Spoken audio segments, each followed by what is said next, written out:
নমস্কাৰ অসমীয়া ৰান্ধনীঘৰ ইউটিউব চেনেলটোলৈ আপোনালোকক স্বাগতম জনাইছোঁ। আজি মই বনাম বুটৰ দাইলৰ এটা ৰেচিপি। আজি বুটৰ দাইলখিনি মই তেল নমৰাকৈ বনাম। কেনেকৈ বনাওঁ চাওঁ আহকচোন। প্ৰথমে মই ল'লোঁ বুটৰ দাইলখিনি মই তিয়াই থ'ম কিছু সময় মানে প্ৰায় 1.5 ঘণ্টামানেই তিয়াই থ'লোঁ। ভালকৈ ধুই ল'ম এতিয়া।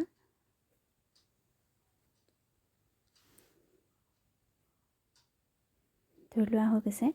এতিয়া মই ইয়াত দিম ৰঙালাও, কেইটুকুৰমান ৰঙালাও, কেইটুকুৰমান আলু।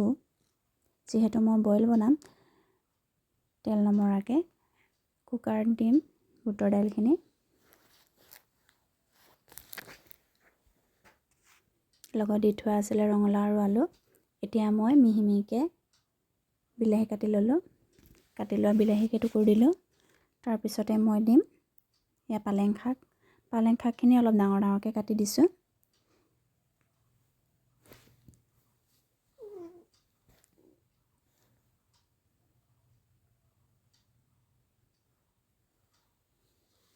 এয়া মই কাটি লোৱা কেঁচা জলকীয়া দিছোঁ।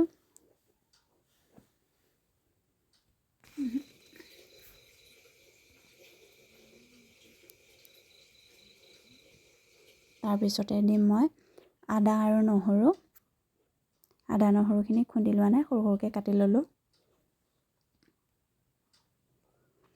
এতিয়া মই ইয়াত সোৱাদ অনুযায়ী নিমখটো একেবাৰে দি ল'ম।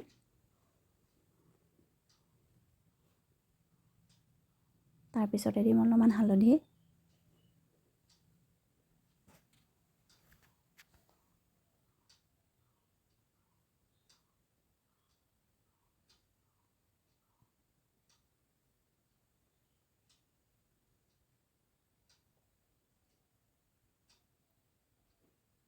এতিয়া মই ইয়াত পানী দিম।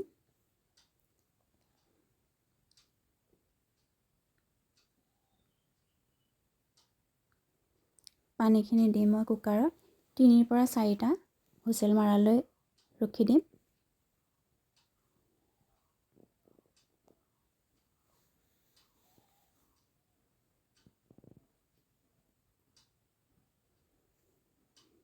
দাইলখিনি মই বইল হৈ গ'ল, সেয়া উলিয়াই আনিছোঁ চাওক।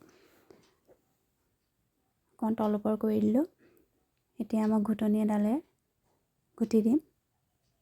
এয়া লৈছোঁ ধনিয়া পাতখিনি ভালকৈ ধুই সৰু সৰু টুকুৰাকৈ কাটি দালিখিনি ওপৰত ছটিয়াই দিম।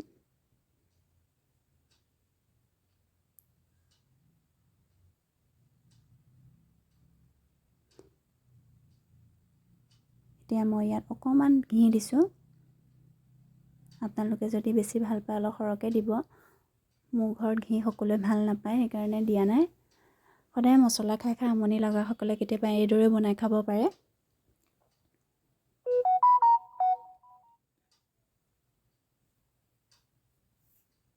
দেখিবলৈও ধুনীয়া হৈছে আৰু গোন্ধটো বহুত ধুনীয়া আহিছে। আপোনালোকে এইদৰে বনাই খাব পাৰে। আৰু যদি আজি মোৰ ভিডিঅ'টো ভাল লাগিলে, মোৰ ৰেচিপিটো ভাল লাগিলে, তেতিয়াহ'লে লাইক এটা কৰিব। ধন্যবাদ।